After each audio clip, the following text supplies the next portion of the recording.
Update informasi terkait penetapan Gubernur Kalimantan Selatan Syahbirin Nur sebagai tersangka kasus suap dan gratifikasi oleh KPK. Sudah ada koresponden CNN Indonesia Sufiani Tanjung di gedung KPK. Selamat siang Sufi. Sufi, kalau kita bicara mengenai keberadaan Syahbirin Nur ini, saat ini belum diketahui keberadaannya. Lalu langkah-langkah strategis apa yang dilakukan KPK? Kalau kita melihat KPK sepertinya harus bekerja sama dengan kepolisian atau bahkan meminta Ditjen Imigrasi Kemenkumham seandainya bisa mengeluarkan surat pencegahan atau penangkalan atau cekal sebelum nanti dia akan pergi ke luar negeri dan kita semakin sulit untuk menemukannya. Bagaimana update mengenai hal ini, Sufi? Iya, Yuda, betul sekali. Saat ini saya berada di KPK. Sejak pagi hari tadi kami berada di sini memang belum ada update terbaru mengenai kasus dari dugaan adanya tindak pidana korupsi dan juga gratifikasi di Provinsi Kalimantan Selatan. Namun memang sesuai dengan pernyataan atau konferensi pers dari KPK sebelumnya bahwa memang Gubernur Kalimantan Selatan sendiri Syahbirin Nur atau yang disebut sebagai Paman Birin memang saat ini statusnya sudah ditetapkan sebagai tersangka.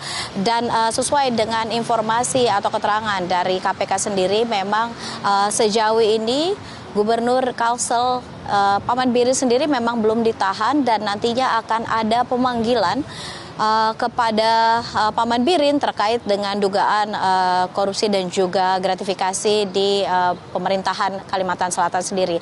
Dan dari KPK sendiri sejauh ini baru menahan sekitar 6 orang, di mana dua pihak yang ditahan merupakan dari pihak swasta, kemudian 4 orang lainnya merupakan pegawai dari pemerintahan Provinsi Kalimantan Selatan. Dan sejauh ini KPK akan memberikan surat pemanggilan kepada Paman Birin.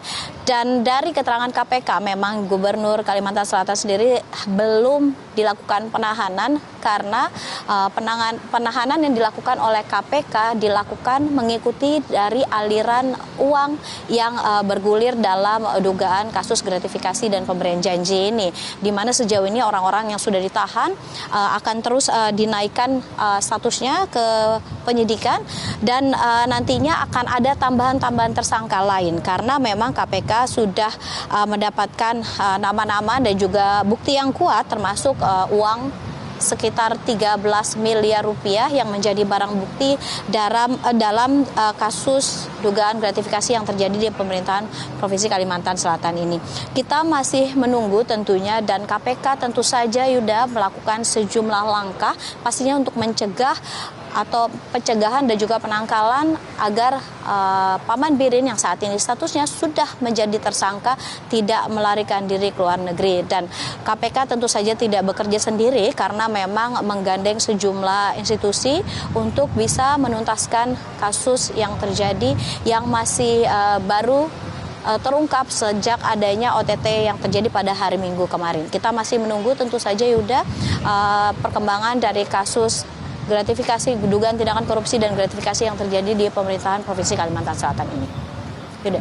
Ya, baik Sufiani Tanjung, kami akan menunggu perkembangan dari KPK terkait dengan penyidikan berikutnya, terutama terkait dengan kemungkinan adanya tersangka baru yang ditetapkan oleh KPK terhadap kasus gratifikasi ini. Selamat bertugas kembali, Sufiani.